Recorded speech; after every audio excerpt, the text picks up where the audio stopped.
دیکھیں یہ ہستیاں وہ ہیں جو معصوم نہیں ہیں، نبی نہیں ہیں، امام نہیں ہیں، ہم اور آپ جیسے لوگ ہیں جنہوں نے ترقی حاصل کی ہے۔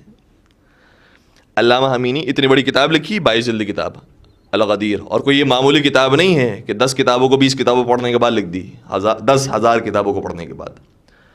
اس کے علاوہ ان کا ایک کتاب خانہ بھی تھا، وہ نجف کے اندر موجود ہے، کتاب خانہ امیر المومنین کے نام سے نجف کے اندر موجود ہے۔ یہ 2 بڑی ان کی خدمات تھی۔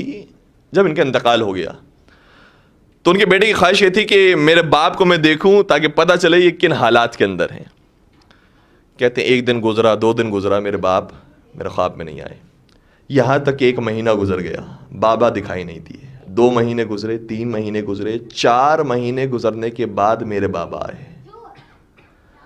اچھا، یہ بھی بعض لوگ یہ سمجھتے ہیں کہ جو بھی اس دنیا سے چلا گیا ہے ہمارا عزیز ہے، ہمارے رشتہ دار ہیں، ماں باپ ہیں، اولاد ہیں، ضروری ہے کہ وہ ہمارے خواب میں آ کر ہمیں بتائیں کہ وہ کیسی کیفیت کے اندر ہیں۔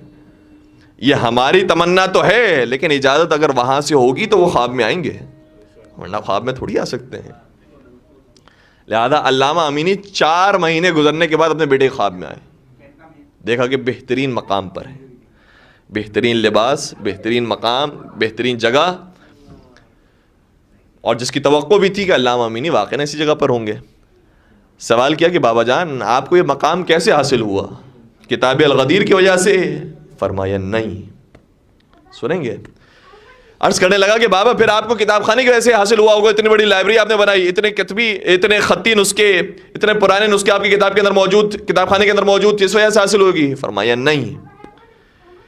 پھر عرض کرتا ہے کہ بابا جان پھر آپ کو کس وجہ سے یہ منصب حاصل ہوا اور کس وجہ سے مقام حاصل ہوا؟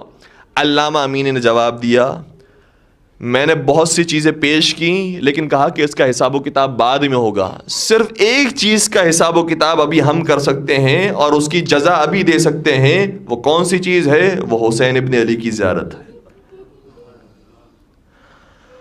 کہ جو تو حسین کی زیارت پر جاتا تھا اس کا ثواب ہمیں معلوم ہے اس قدر زیادہ ہے کہ ہمیں پتہ ہے کہ اس کا ثواب اتنا تو بنتا ہی ہے، لہذا وہ تو ابھی سے دے رہے ہیں۔ جو میں ہر شب جمعہ جایا کرتا تھا، اور یہ ہے علامہ امینی کے واقعات کے اندر، ہر شب جمعہ جایا کرتے تھے مولا حسین کی زیارت پر، اور کبھی کبھار درمیان کے اندر بھی گئے ہیں کسی خاص مسئلت کی وجہ سے کربلا۔ کہا کہ جو میں ہر جمعہ جایا کرتا تھا، ہر شب جمعہ جایا کرتا تھا مولا حسین کی زیارت پر، اس کی جزا مجھے ابھی پوری جزا نہیں دی ہے، اس کی کچھ جزا مجھے ابھی دی ہے کہ میرا یہ مقام ہے۔ بیٹے نے کہا کہ بابا جان حالات ابھی کچھ سخت ہیں، کیونکہ علامہ امینی کی وفات تقریباً آج سے 50 سال پہلے ہوئی ہے، کہ عراق کے حالات سخت ہیں، وہاں پر ہر کوئی نہیں آسانی سے جا سکتا، مولا حسین کی زیارت کرنے کے لیے کربلا نہیں جا سکتا۔ بابا بتائیے کہ ہم کیا کریں، ہم تو مولا حسین کی زیارت پر نہیں جا سکتے۔ علامہ امینی نے جواب دیا جہاں پر بھی حسین کے نام کا چراغ جل رہا ہو تو وہاں جا کر بیٹھ جاؤ، تمہیں حسین کی زیارت کا ثواب ملے گا۔ یہ ہستیاں ایسی تھیں، علمی طور پر بھی ان کے مقابلے کا کوئی نہیں، عرفان میں بھی ان کے مقابلے کا کوئی نہیں۔ یہ پاک و پاکیزہ ہستیاں، پروردگار ان کے درجات مزید بلند فرمائے اور ہم سب کو بھی ان کے ساتھ محشور فرمائے۔